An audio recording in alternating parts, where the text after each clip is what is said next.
이렇게 인사하겠습니다. 우리의 만남은 우연이 아닙니다. 우리 다시 한번 인사할까요? 너무 길어가지고 그러면 제가 아주 짧은 걸로 필연입니다. 이렇게. 우리의 만남은 필연입니다. 우리의 만남은 우연이 아니라 필연이다라고 하는 거 꼭 기억하시기 바랍니다. 한 사람을 만나니라는 이 제목으로 하나님의 말씀을 전해드리겠습니다. 바울은 이 아테네에서 예수님을 전했지만 다른 이 도시들과는 다르게 많은 사람들이 예수님을 믿지는 않았습니다. 아테네에서는 유대인의 방해와 큰 핍박도 없었습니다. 바울은 이 아테네에서의 사역을 마치고 이제 고린도로 가게 되었는데요. 이 고린도는 아가야 지역의 그 수도였습니다. 고린도 현재는 코린토스라고 합니다. 현재 도시가 이제 코린토스라고 하는데 이 아테네에서 남서쪽으로 78km 정도 떨어져 있고요. 그러니까 걸어서 한 도보로 3일 정도의 거리에 있었습니다. 이 고린도는 그리스 이 본토와 또 펠레폰네소스 그 반도라고 있는데요. 그 반도를 이어주는 지역의 잘록한 그 지역, 그러니까 이 육지와 육지를 이어주는 이렇게 잘록한 지역을 지역이라고 하는데 그쯤에 위치하고 있었다라는 거예요. 그리고 이 고린도는 동서 양쪽에 각각 항구를 지니고 있어서 그 당시 무역의 중심지였고 엄청난 부를 누렸다라는 것입니다. 자, 우리 한번 지도 한번 보여드릴까요? 지도를 보시면 저 아덴, 빨간 줄이 쳐져 있죠. 저 아덴에서 어디로 갔다고요? 저 고린도라고 하는 그 지역으로 갔습니다. 거리가 한 78km 정도 되는 저 고린도까지 이제 바울이 가게 되었다라는 건데 2000년 전 이 고린도의 인구는 60만 명 정도 되었다라고 합니다. 그러니까 어마어마한 도시죠. 그래서 이 로마 제국의 그 4대 도시에 포함되는 아주 대도시였다라는 거예요. 고린도는. 고린도도 역시 아테네와 같이 우상 숭배가 아주 심각했습니다. 고린도가 숭배했던 이 대표적인 신은 뭐냐면 미의 여신이라고 할 수 있는 아프로디테 신입니다. 그래서 그걸 영어로 하면 비너스입니다. 아프로디테, 비너스는 이제 같은 신이에요. 그래서 아프로디테를 숭배를 했는데요. 이 우상 숭배가 아주 성행했기 때문에 자연스럽게 성적으로 이렇게 타락하게 되었습니다. 그래서 심지어 이 고린도 사람처럼 행동한다라는 이 말은 저 사람 보니까 고린도 사람처럼 행동한다라고 하는 말은 긍정적일까요? 부정적일까요? 부정적이라는 거예요. 그래서 저 사람 고린도 사람처럼 행동한다라는 말은 뭐냐면 음행한다, 성적으로 문란하다라는 의미가 거기 담겨 있다라는 것입니다. 그러니까 이 고린도라고 하는 도시는 우상 숭배와 또 성적으로 아주 문란한 곳이었다라는 거죠. 바울이 어떤 계기로 이 고린도에 가게 되었는가라고 하는 것을 본문은 밝히지 않습니다. 예를 들면 대부분 어떻게 해요? 피신에서 왔잖아요. 피신에서 다른 지역으로 옮겼는데 이 아덴에서 고린도로 옮기는 것은 피신에서 온 것이 아니다라는 거예요. 근데 확실한 것은 뭐냐면 복음을 전하기 위해서 바울이 이 고린도에 갔다라는 거죠. 아테네에서 많은 사람이 예수님을 믿지는 않았어도 바울은 낙심하지 않고 그리고 다시 어떻게 해요? 돌아가지 않고 고린도로 옮겨서 전도하는 일을 계속했다라는 거죠. 자, 오늘 본문은 이 바울이 고린도에 갔을 때 어떤 부부를 만났다라는 것을 밝히고 있는데요. 그 부부가 누구냐면 아굴라와 브리스길라 부부였다라는 것입니다. 이 남편 아굴라는 본도에서 태어났다라고 합니다. 본도라는 지역에서 이제 태어난 유대인이었습니다. 본도는 소아시아에 있는 지역인데 이 본도 지역에서 태어난 유대인이었고 아굴라와 이 브리스길라 부부는 원래 어디에서 살았다라고 합니까? 로마에서 살았다라는 거예요. 로마에서 살았는데 이 글라우디오 황제가 이 모든 유대인에게 로마에 있는 유대인들에게 추방령을 내렸습니다. 그 당시에 로마에 한 2만 명 정도의 유대인이 거주하고 있었다라고 하는데 추방령을 내리니까 어쩔 수 없이 이 고린도로 이사하게 되었다라는 거예요. 그 유대인들 중에서도 로마 시민권이 있었다라고 한다면 거기 머물러 있을 수 있지만 로마 시민권이 없었기 때문에 추방당할 수밖에 없었다라는 거예요. 2절인데요. 우리 2절을 같이 한번 읽어보겠습니다. 아굴라라 하는 본도에서 난 유대인 한 사람을 만나니 글라우디오가 모든 유대인을 명하여 로마에서 떠나라 한 고로 그가 그 아내 브리스길라와 함께 이달리아로부터 새로 온지라. 바울이 그들에게 가매. 아멘. 이 바울은 전도하기 위해서 고린도에 갔잖아요. 이 브리스길라와 아굴라는 왜 왔습니까? 로마에서 추방당해서 고린도에 갔다라는 거예요. 어쨌든 갔죠. 바울도 갔고 아굴라도 갔어요. 이런 배경에서 바울과 그 부부가 만나게 되었다라는 것입니다. 그래서 바울이 먼저 그 부부를 찾아갔습니다. 이 아굴라와 브리스길라는 로마에서 추방되었을 때 이 고향인 본도로 돌아가지 않았는데, 본도로 돌아가지 않고 대도시 이 고린도를 선택했는데 아마도 그 이유는 먹고 살기 위해서가 아니었을까라는 생각이 듭니다. 이 아굴라는 천막을 만드는 기술을 가지고 있었는데요, 바울도 천막 제조 기술이 있었다라는 거예요. 이 아굴라가 천막을 만드는 기술이 있었는데 바울도 천막 제조 기술이 있었다라는 거예요. 이 유대인 부모는 대부분 부유하든 아니면 가난하든 상관없이 만일의 경우를 대비해서 어린 자녀들에게, 아들에게 기술을 하나씩 이렇게 습득시켰다라는 거예요. 그래서 바울은 이 어린 시절에 부모에 의해서 천막 제조 기술을 익혔다라는 거죠. 바울과 이 아굴라는 같은 유대인이었습니다. 또 거기다가 모두 같았어요. 이 같은 기술을 가지고 있었고, 또 어떤 상황이었습니까? 이 고린도에 정착해야 되는 그런 상황이었기 때문에 어떻게 보면 쉽게 뭐 할 수가 있었던 겁니까? 쉽게 가까워질 수가 있었다라는 거죠. 이런 배경이 있어서 그런지 바울과 아굴라는 함께 살았다라고 이렇게 얘기합니다. 함께 살았다라는 거예요. 함께 살고 동업까지 했다라고 기록을 하고 있습니다. 아마도 서로에게, 그러니까 이 고린도에 왔을 때 서로 막막하지 않았겠습니까? 다 그런 상황 가운데 막막했을 때 서로에게 큰 힘이 되었을 것 같습니다. 바울은 이 거주지와 그리고 먹고 사는 것이 해결되고 나서 이 안식일마다 회당에서 복음을 전했는데요, 이 유대인과 이방인에게 예수님이 하나님과 구원자라고 하는 것을 전하면서 믿어라라고 이렇게 권면을 했습니다. 4절인데요. 우리 같이 한번 읽어보겠습니다. 안식일마다 바울이 회당에서 강론하고 유대인과 헬라인을 권면하니라. 아멘. 이렇게 안식일마다 유대인의 회당에서 바울이 강론했죠. 성경을 강론했어요. 그리고 유대인과 이방인을 권면했다라고 했잖아요. 자, 그때 그 회당에 누구도 있었을까요? 회당에 누구도 자연스럽게, 아굴라와 브리스길라도 있었던 거예요. 아굴라와 브리스길라도 유대인이기 때문에 이 안식일마다 바울이 전한 복음을 들었습니다.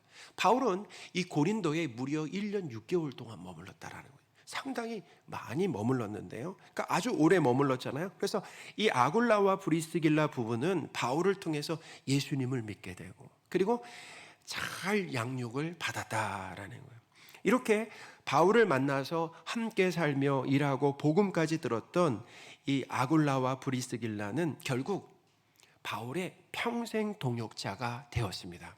그래서 바울이 쓴 이 로마서를 보시면 이렇게 얘기합니다. 먼저 원래는 앞에 아굴라가 남편이 먼저 나와야 되는데, 가부장적인 사회에서. 근데 누구 이름이 나오냐면 브리스길라, 아내 이름이 먼저 나오고, 그다음에 바뀌었어요, 순서가. 마치 바나바와 바울 순서가 바뀌는 것처럼 브리스길라, 그다음에 아굴라가 바울에게 어떤 존재인가라고 하는 것을 로마서에서 바울이 직접 기록했어요. 그 내용을 보면 이런 거죠.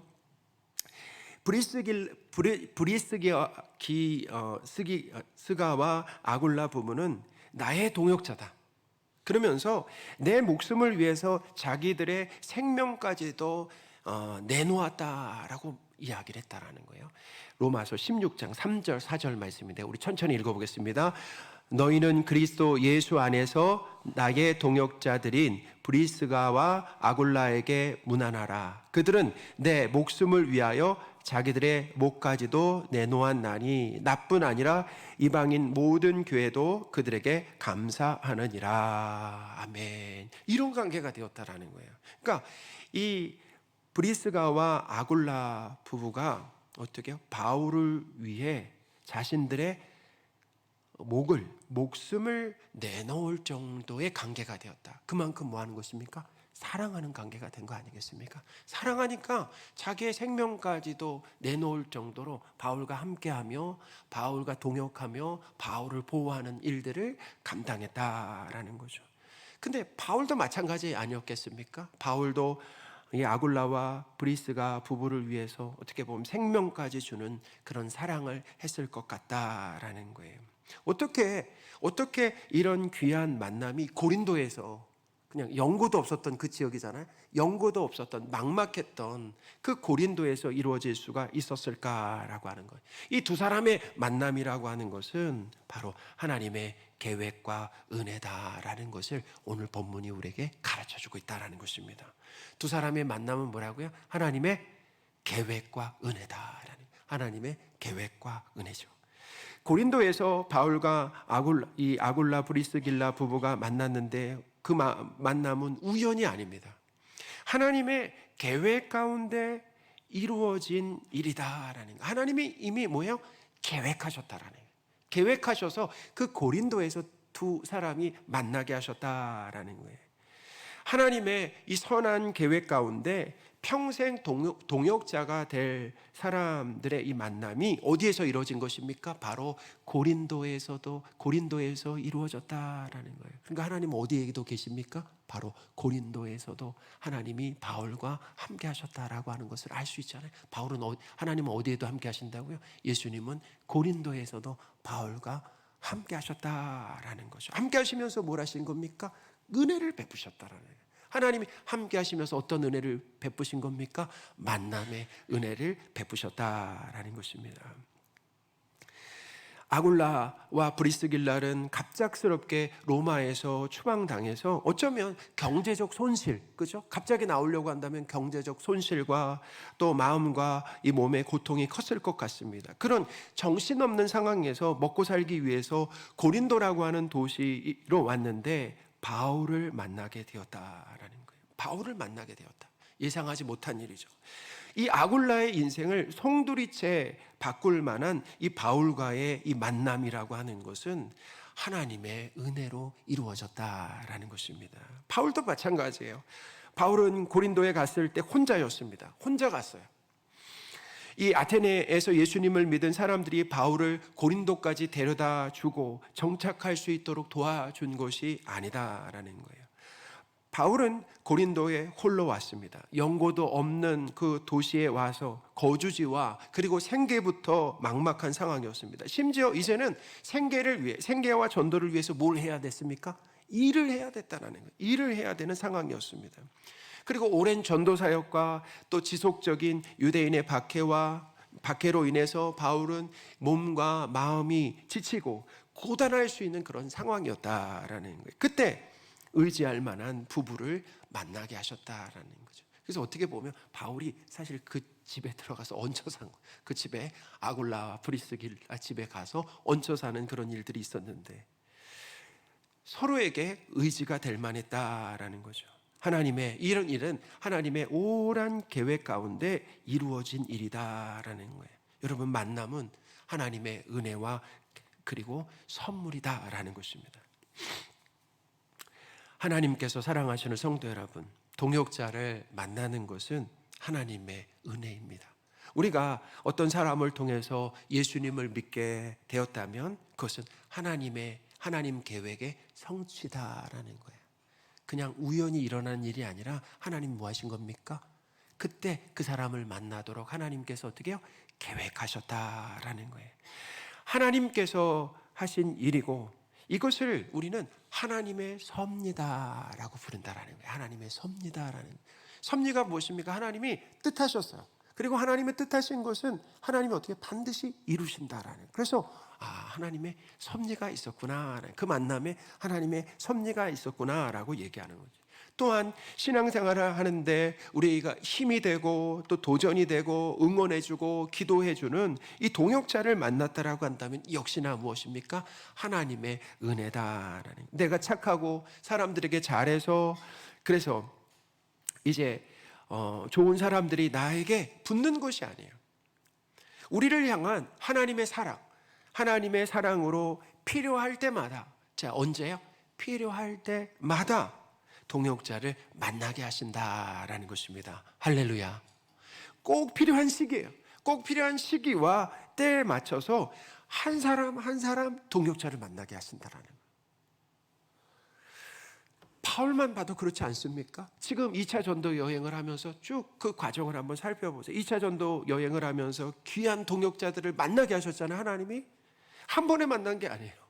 한 번에 만난 게 아니에요. 소아시아 지역에 이제 시작할 때 2차 전도를 시작할 때 더베와 루스드라 지역에서 누굴 만나게 하셨습니까? 바로 디모데를 만나게 하셨어요. 그리고 디모데는 전도팀에 합류하게 되었다라는 거죠. 드로아 있잖아요. 이 드로아에서는 밤에 환상을 봤잖아요. 마게도니아로 건너와 우리를 도우라라는 환상을 봤던 드로아에서는 누굴 만났습니까? 의사 누가를 만나고 누가도 바울의 전도팀에 합류하게 되었다라는 거예요. 또 이 마게도니아로 건너갔을 때 이 빌립보에서는 누굴 만나게 하셨습니까? 루디아를 만나게 하셨잖아요. 그래서 루디아에서 그 빌립보 머무는 동안 루디아의 집에서 숙식을 해결한 것 아니겠습니까? 뿐만 아니라 이 빌립보 교회는 바울이 선교하는 데 있어서 계속 선교비를 보내줬던 그런 귀한 교회다라는 거죠.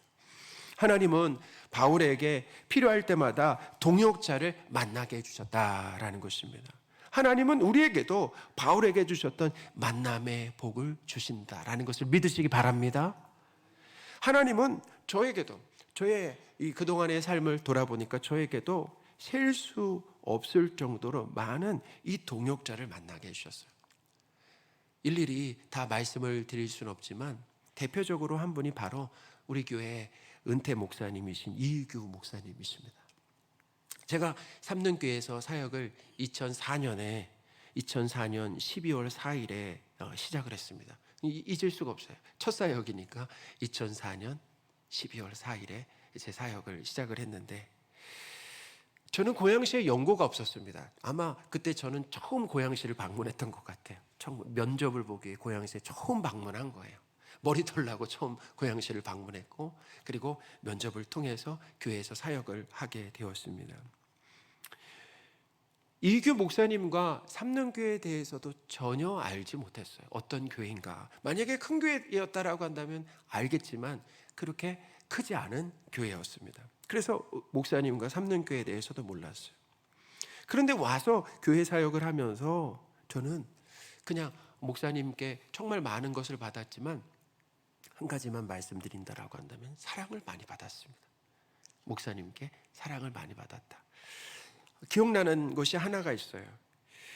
우리 목사님이 이제 이 서서울노회에서 노회장이 되셨을 때가 있습니다. 노회장이 되셨을 때 노회를 하면 이 소속 교회들이 다 여기 와서 회의를 하게 되잖아요. 그래서 아주 큰 일이 1년 동안 노회장을 하시면서 많은 일들을 하셨는데 교회들을 섬기셨는데 그 노회를 한 날 그 주간이었습니다. 제가 교회에 이제 학교 수업을 마치고 금요일쯤 왔는데 목사님 저에게 전화를 하셨어요. 그래서 하시면서 이런 말씀을 하시는 거예요. 이제 냉장고에 음식이 있다. 그러니까 그 음식을 먹어라. 저에게 이야기를 하시더라고요. 그러니까 이제 노회를 하고 나서 이제 음식을 아마 남겨두셨나 봐요. 근데 다 이렇게 정리하지 않고 저를 위해서 음식을 남겨두시고 제가 와서 그 음식을 먹어라 이렇게 말씀하셨어요. 저는 이제 많은 에피소드가 있지만 그것을 이렇게 잊혀지지가 않아요. 그러니까 목사님이 이렇게 참 바쁘실 텐데 노예를 하시느냐 경황이 없으셨을 텐데 어떻게 전도사 한 사람을 그렇게 챙기실까라고 하는 그런 마음. 그걸 잊을 수가 없어요. 어떻게 보면 사랑이죠. 전도사에게 베푼 그 사랑 이야기 아니겠습니까? 이곳에서 저는 목사님께 사랑을 받았습니다. 사랑. 근데 참 감사한 것은 뭐냐면 목사님에게만 사랑을 받은 것이 아니라 이곳에서 우리 장로님들과 또 권사님들과 성도님들, 집사님들에게 진짜 사랑을 너무나 많이 받았다라는 거예요. 첫 사역지잖아요. 그래서 그 받은 사랑이 제가 이 목회자로 세워지는데, 그때 세워지는 거 아니겠습니까? 목회자로 이렇게 세워지는 데 있어서 큰 밑거름과 그리고 양분이 되었다라는 거예요. 그 사랑으로. 그러니까 그 사랑으로 지금 제가 이 목회 사역을 잘 감당하고 있는 거죠. 제가 이 삼능교회와 그래서 목사님과 성도들을 만난 것은 우연이 아니다. 오늘 말씀을 준비하면서 그게 더 다가와서 그것은 우연이 아니다라는 거예요. 하나님의 이런 거예요. 저기 원주에 살고 있었던 저에게 하나님 뭐냐면 벌써 계획이 있으셨던 거예요. 이 첫 사역지로 우리 삼능교회 일교 목사님 성도들을 만나게 하시려고 있는 계획, 저는 알지 못했지만 그 계획이 있었고, 제가 사역을 할 때가 1학년을 마칠 때거든요. 1학년 사역을 마치고 이제 2학년 올라갈 때쯤이었는데 그때 삼능교회를 이렇게 하나님이 만나게 하셨다라는 거죠. 그러니까 하나님의 계획 가운데 이루어진 일입니다. 하나님께서 사랑하시는 성도 여러분, 하나님은 우리 삶에 필요할 때마다 귀한 동역자를 만나게 하셨습니다. 만나게 하셨어요. 우리 이제 추수감사 주일을 우리가 준비하면서 감사해야 될 내용이 참 많지만 이 만남의 복을 주신 하나님의 은혜 우리가 감사하시면 좋겠습니다. 돌아보는 거예요. 그동안 얼마나 귀한 만남의 복을 우리에게 허락해 주셨습니까? 그 만남의 복을 주신 하나님께 감사하는 거죠. 그동안 귀한 동역자를 만나게 하시고, 그리고 뿐만 아닙니다. 앞으로도 마찬가지라는, 우리는 알지 못하지만 앞으로 필요할 때 하나님은 동역자를 만나게 하실 거다라는 것을 믿으시기 바랍니다. 그래서 저는 염려가 없어요. 걱정이 없어요. 왜냐하면 하나님이 복을 주시는데 어떤 복을 주시냐면 만나는 복을 주신다라는 거예요. 우리에게 필요한 사람을 만나도록 하나님 이미 다 계획하셨어요. 그래서 그 만남의 복을 필요할 때마다, 우리의 인생의 시기에 필요할 때마다 만나게 하실 것이다 라고 하는 것을 믿으시고 감사하시는 저와 여러분들이 되셨으면 좋겠습니다. 아멘.